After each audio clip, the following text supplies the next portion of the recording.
हम अपने जीवन में बड़े बड़े ऋषि मुनि महात्माओं का संग प्राप्त करते हैं, लेकिन बड़े बड़े ऋषि मुनि महात्माओं का, संतों का सानिध्य हमें हमारी आत्मा को तभी प्राप्त होता है जब हमें इस मनुष्य का देह, मनुष्य शरीर प्राप्त होता है। संतों ने भी कहा है, श्री रामचरितमानस में भी कहा है कि बड़े भाग्य मानुष तन पावा और सुर दुर्लभ सद्ग्रंथन गावा।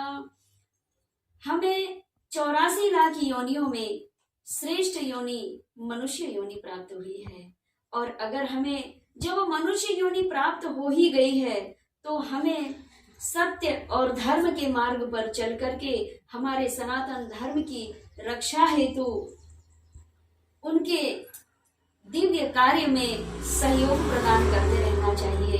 अगर कहीं कथा भागवत हो रही है तो कम से कम उस धर्म स्थल पर बैठ करके हमें उन संतों की वाणी, उन संतों के दिव्य गुण, दिव्य रहस्य को सुनना चाहिए, जो परमात्मा प्राप्ति की प्रथम सीढ़ी को पार करने की हमें दिव्य शिक्षा प्रदान करते हैं।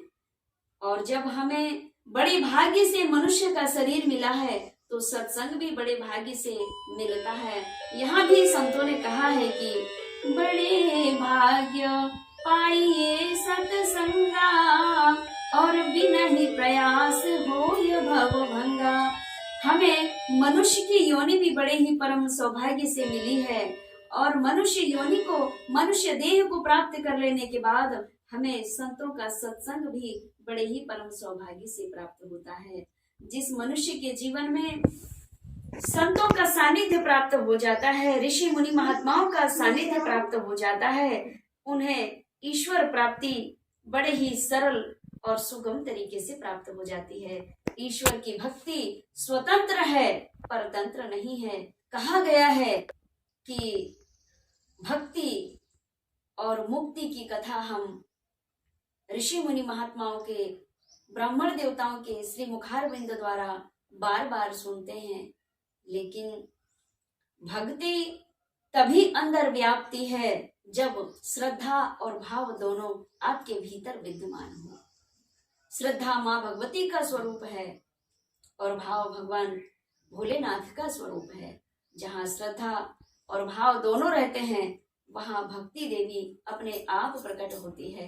बोली भक्ति महारानी की जय। जब भक्ति और भाव दोनों मनुष्य के हृदय में, मन मस्तिष्क में, जीवन में व्याप्त हो जाते हैं तो परमात्मा की प्राप्ति सरल हो जाती है।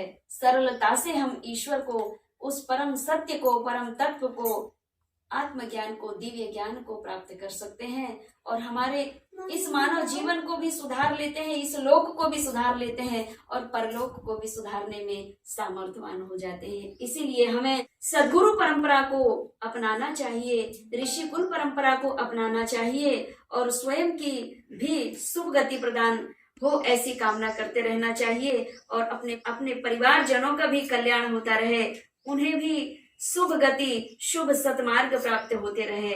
इस मनोकामना हेतु हमें ऋषि मुनि महात्माओं से जुड़ते रहना चाहिए, उनका सानिध्य प्राप्त करते रहना चाहिए, और भगवान शिव और माँ भगवती महाविद्याओं का सानिध्य भी प्राप्त करते रहना चाहिए। आज के सत्संग में इतना ही। सभी मेरे इन धर्म पुत्रों को सहृदय अनुग्रह शुभ आशीर्वाद है। माँ भगवती और भोलेनाथ की कृपा इन सब परिवार के जीवन में बना रहे, यह शुभ मंगल कामनाओं के साथ अपनी वाणी को विराम देती हूँ। जय माता, जय श्री महाकाल।